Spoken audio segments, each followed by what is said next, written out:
Ever wondered how a D2C brand, maybe starting small, just one product, manages to, well, not just survive, but totally explode onto the global scene? Yeah. How do they handle that journey?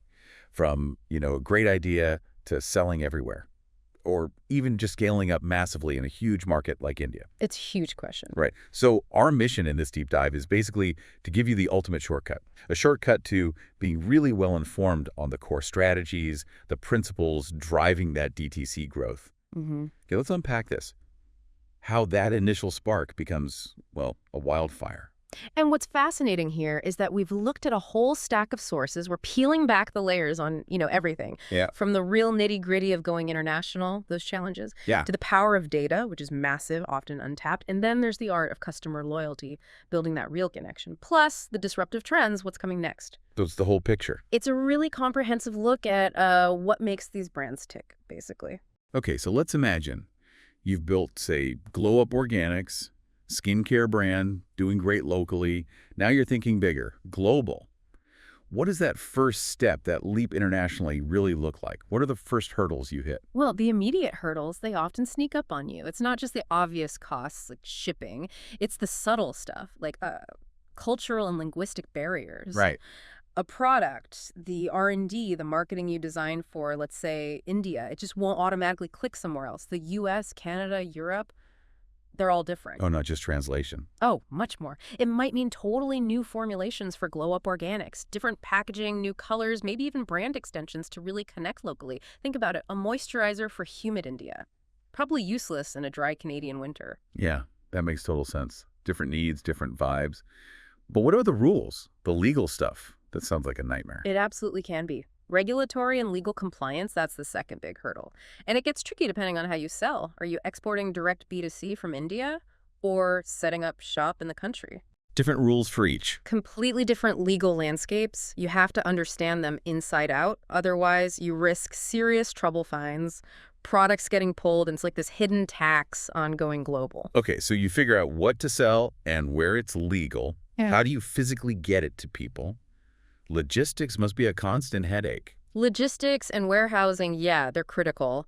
And again, it depends on your model. Shipping lots of small B2C packages needs different partners than sending big bulk shipments. Right. And then there's that last mile, getting it to the actual customer's door in the new country. But it's often missed. It's not just the cost of shipping. What else? It's the customer anxiety around international shipping. Will it arrive? Will it be okay? Is returning it going to be a pain? So being really proactive, really transparent about shipping and returns, that becomes your best tool, honestly, for building trust. Okay, products there. How do they pay? Are payment methods pretty much the same everywhere now? Not really, no. I mean, debit and credit cards are common, sure.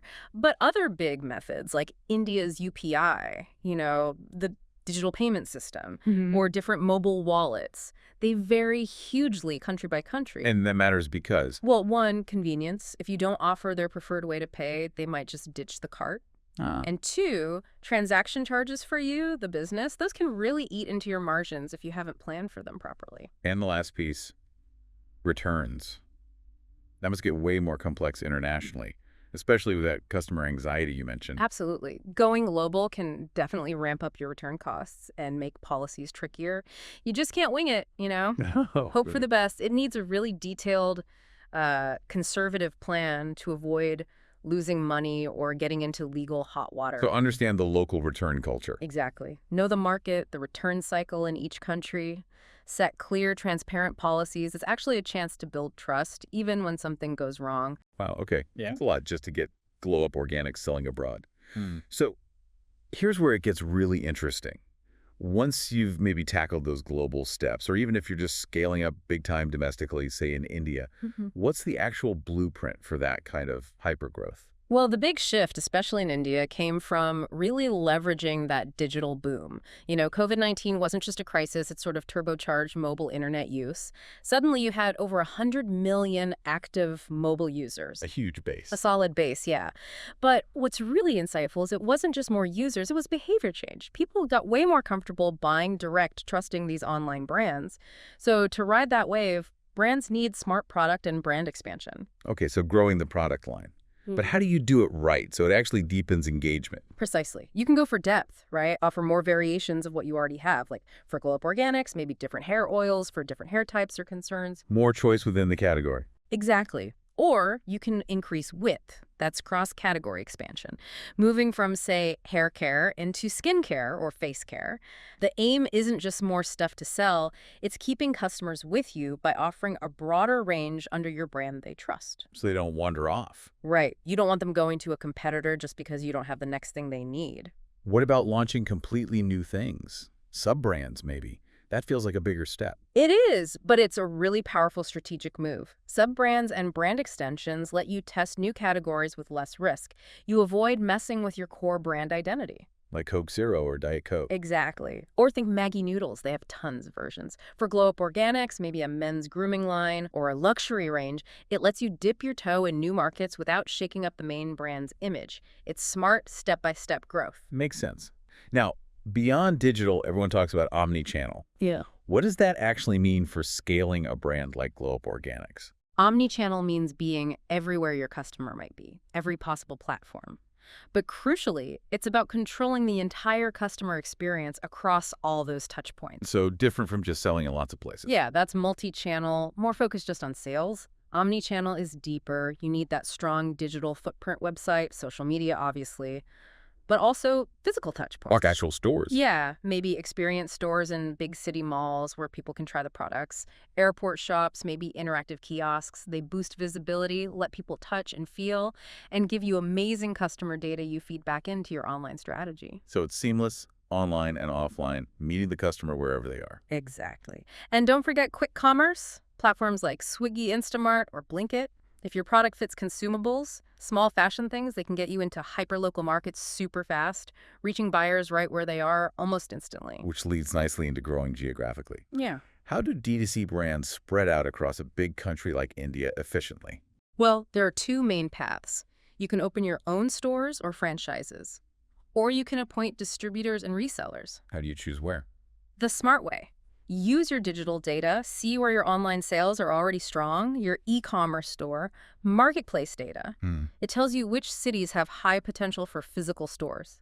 It's data-driven expansion, not just guesswork. Smart. Yeah, go slow but strong, targeting places with proven demand.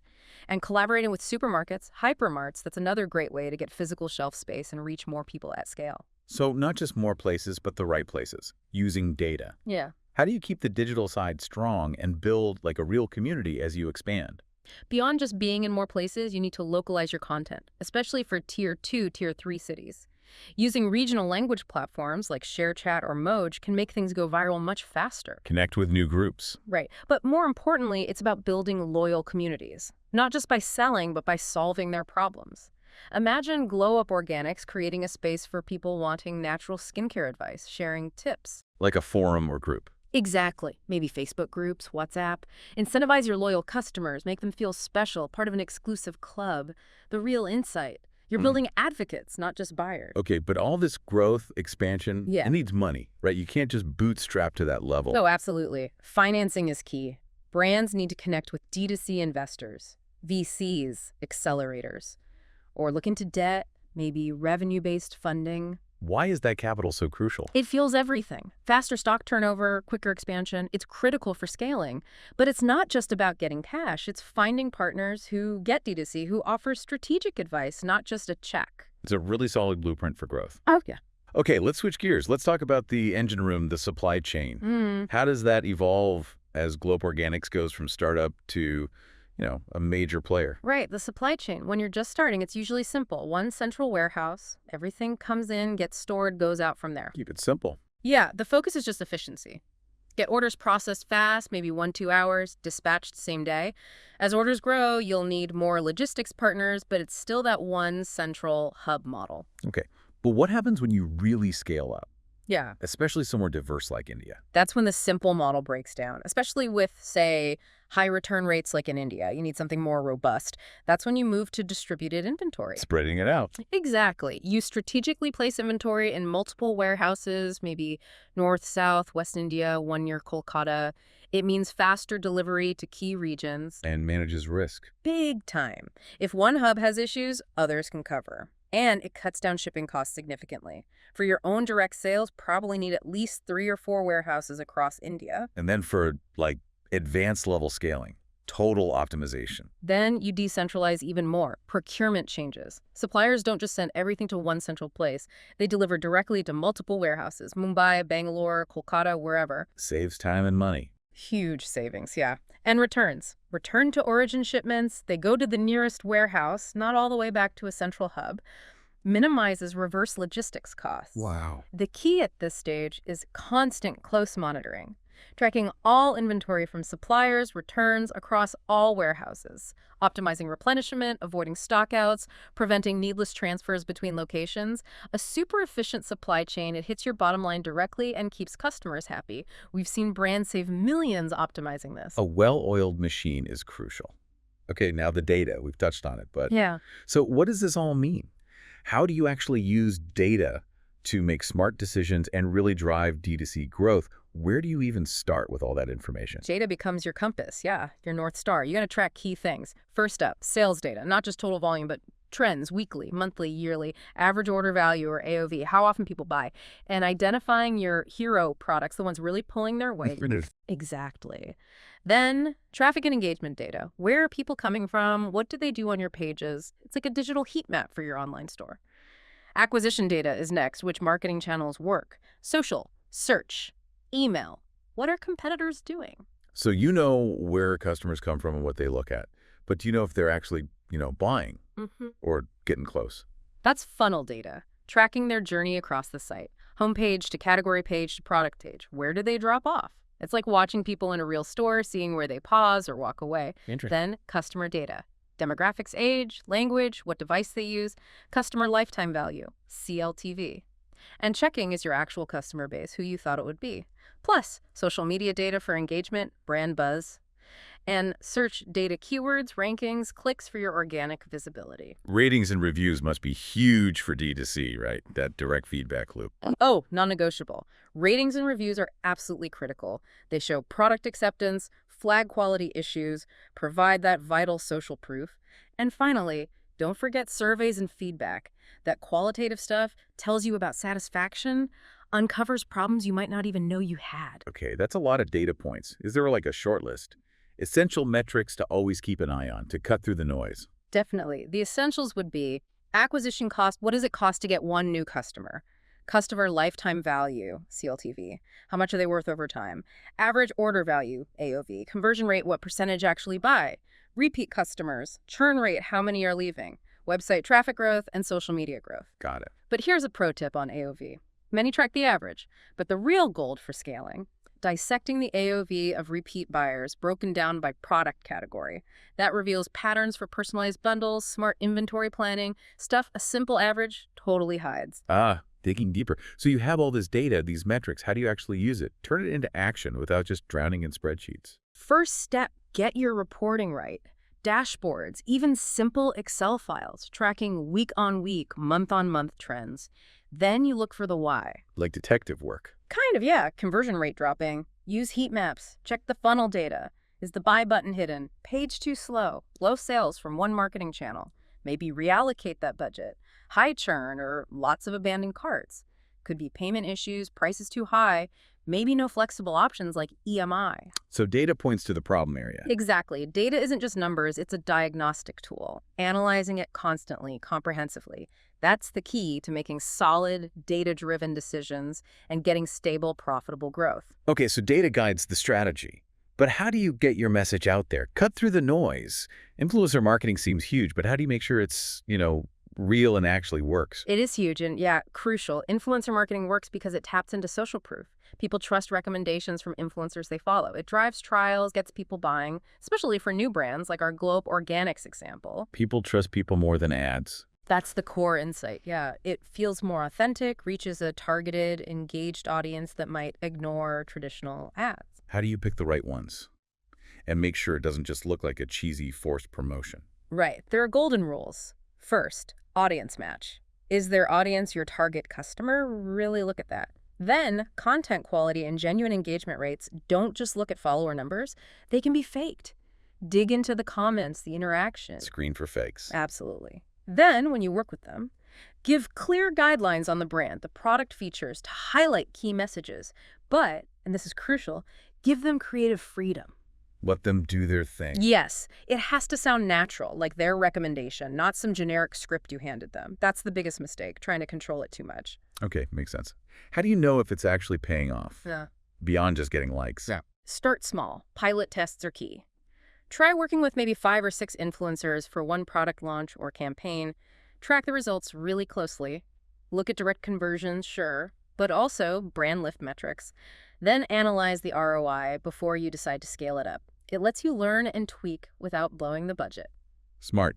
Okay, that leads us nicely into building those customer relationships. If we connect this to the bigger picture, it's great getting new customers via influencers or ads, but you've got to keep them right. Let's talk retention versus loyalty.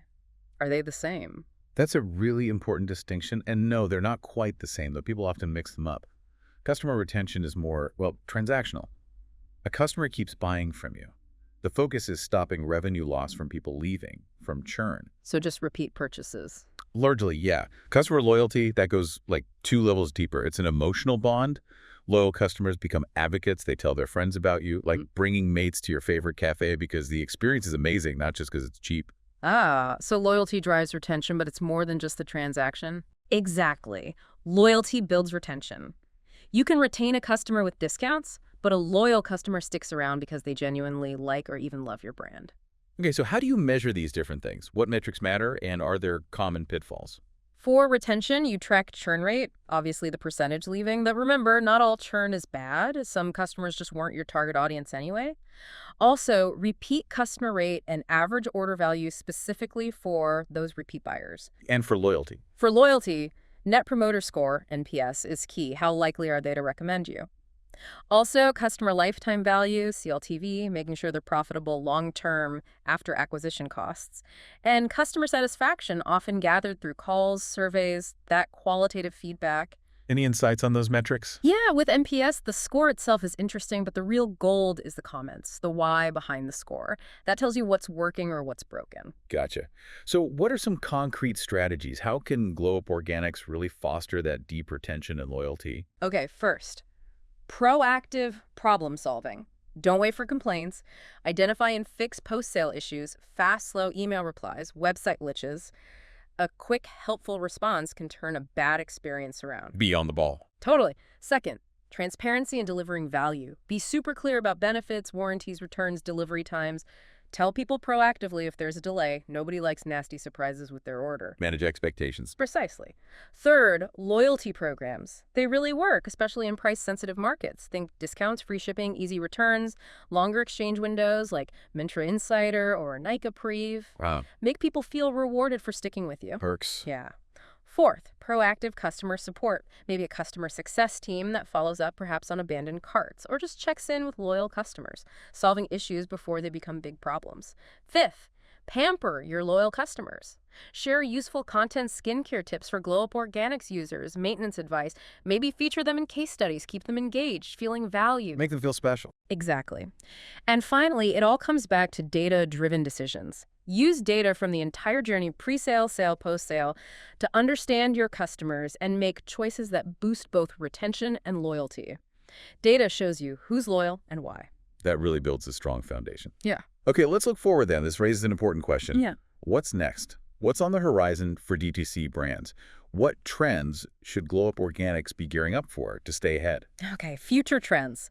Several big ones are really picking up speed. First, hyper-personalization. This is driven by AI. Tools like ChatGPT, Claude. It's way beyond basic recommendations. We're talking highly customized experiences, tailored offers, maybe even unique product suggestions based on deep individual data. AI getting smarter. Much smarter. Second, continued market growth. The Indian D2C market, for instance, is still booming, expected to hit nearly $100 billion. A lot of that is fueled by Tier 2, Tier 3 cities getting more comfortable buying online. So more personalized targeting and growth in new areas. What else? Third, omnichannel keeps evolving.